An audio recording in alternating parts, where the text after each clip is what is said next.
We are anonymous. We are the watchers in the dark, the voices behind the static, and the reminder that no empire built on hypocrisy survives forever. What you are about to hear is not rumor, not partisan spin, and not clickbait. It is the cold mirror held up to a man who has built his entire identity on deporting others while ignoring that his own family, by his own rules, could be next. This is Anonymous exposes Trump's deportation hypocrisy.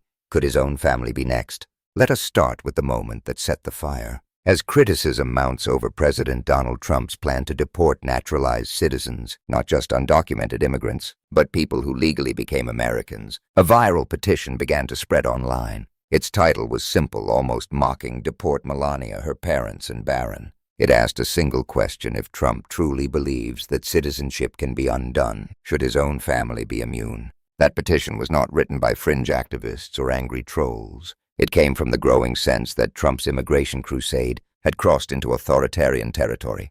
The irony was painful. Melania Trump, born in Slovenia, came to the United States in 1996 as a model. She secured an EB-1 Einstein visa in 2001, a visa meant for individuals with extraordinary ability, usually Nobel laureate scientists or artists of global renown. A year later, she married Donald Trump. In 2006, she became a United States citizen. Her parents later followed, also becoming naturalized. By every technical measure, their immigration journey was legal, but it was also exactly the kind of pathway that Trump himself has spent years demonizing. When the president said on national television that ICE has not gone far enough, it was not a gaffe, it was a threat. The interviewer pressed him about recent ICE videos, agents tackling a young mother, tear gas fired into a Chicago neighborhood, car windows smashed. Trump's response was chilling. He said the raids had not gone far enough, that liberal judges put in by Obama and Biden had held them back. When asked whether he was okay with those tactics, he said yes, because you have to get the people out.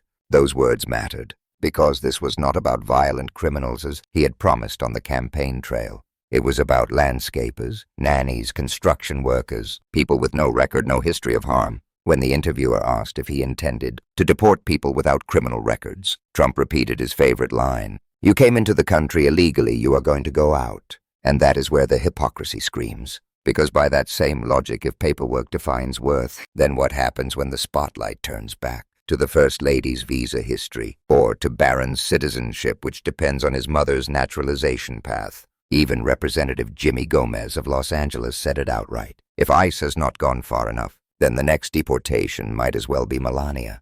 His sarcasm cut deep because the truth was too sharp to ignore. The reaction online was immediate. Memes flooded social media.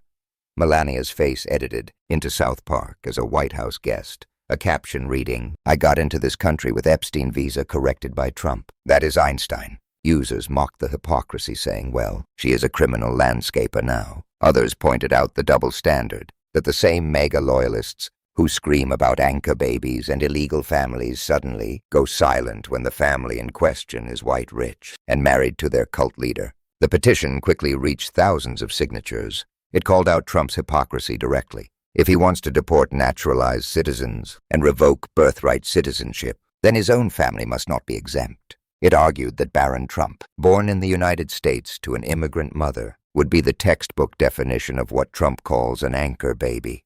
The language was blunt, maybe even cruel, but the point was clear. This administration cannot weaponize citizenship for others while claiming it's sacred for themselves. At an anti-deportation rally in Los Angeles, Congresswoman Maxine Waters did not hold back either. Standing before protesters, she said, if Trump wants to start looking closely for those born here whose parents were undocumented, maybe he ought to first look at Melania. The crowd erupted. Her words, amplified across cable news and social media, reignited the debate. Melania's timeline was repeated endlessly. 1996 arrival, 2001 green card, 2006 citizenship.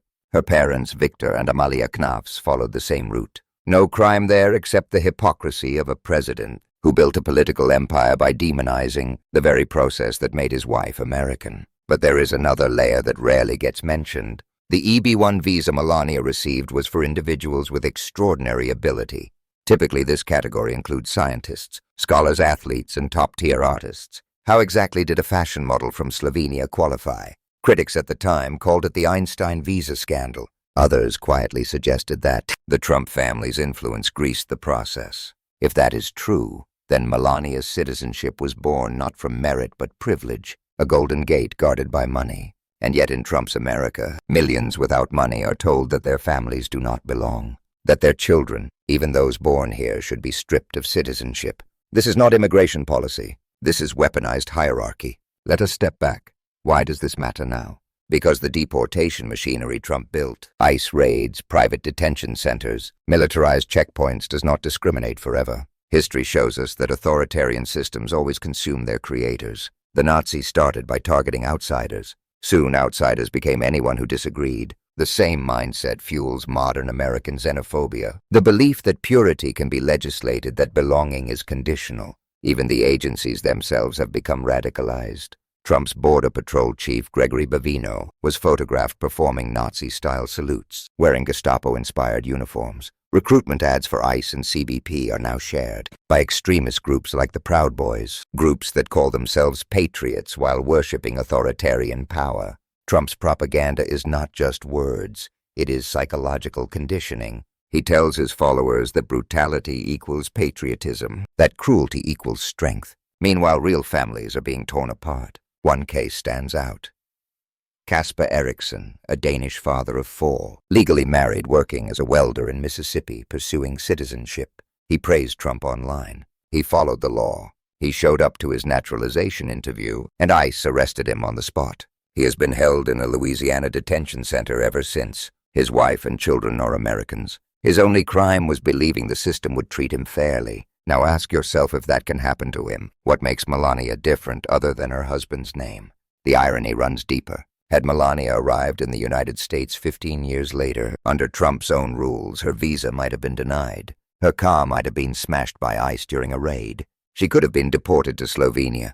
The only reason she is safe is because she married the man who built the walls. This is why the petition struck such a nerve. It was not about deporting Melania. It was about forcing America to confront the absurdity of a government that preaches law and order while breaking every moral law in the book. It was about accountability. But Trump's followers did not see it that way. They flooded the internet with anger. You first, Jimmy Gomez. Our first lady is a citizen, you damned fool. Losing illegal voters hurts, does it not? The irony, many of these same people cheered when ICE agents dragged migrant children from their homes, zip-tied them and tossed them into vans. They defended those actions as Christian family values. The hypocrisy would be laughable if it were not so tragic.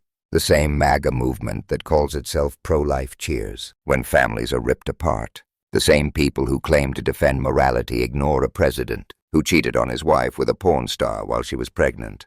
The same patriots who scream America first ignore that their beloved First Lady did not even want to live in America. Reports surfaced that she viewed Independence Day not as a celebration but as a countdown, the day she would finally be independent from Trump. Let that sink in.